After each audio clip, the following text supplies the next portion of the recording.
झाडं कापलेले आहे, तुम्ही बघू शकता. हे काय रोड बनवायचं यांचं चालू आहे. रोड बनवण्यासाठी इतकी झाडं कापताय. बघा ट्रक भरते पूर्ण. काय कामाचा हा विकास बघा तुम्ही.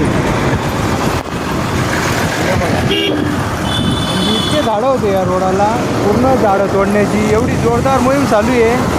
सुप्रीम कोर्टाचा निर्णय आज सुद्धा सुप्रीम कोर्ट पेपरात आलेलं आहे दिव्य मराठीमध्ये.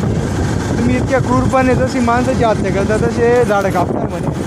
तर त्यामुळे जी हानी होते तर निसर्ग जो आहे ना तो तुमचा प्रकोप दाखवतोय बा त्याचा.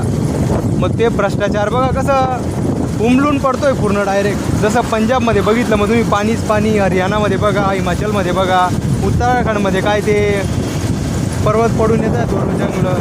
म्हणजे कसं होऊन गेलं आहे. आपला महाराष्ट्रात बघा ना, गल्लोगल्ली बघा, गल्ली ते दिल्लीपर्यंत एक दिवस पाणी पडत नाही तर पूर्ण भारत पाण्यात राहतो.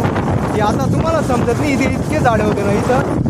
हे अजून बाकीचे जे छोटे आहे ना कापलेले त्यांनी की जे हे आपलं जेव्हा रोड बनवायला सुरू करतील ना तेव्हा कापतील. हे लोकांना दिसलं पाहिजे बी की अचानक जर हे पण कापून टाकलं ना मग ते पावसाळ्यामुळे एकदम येऊन देईल ना तर ते दिसेल लोकांना की बा अरे बाप पूर्ण कापून टाकलं तर उन्हाळ्यात किती हाल होतील बा आपले.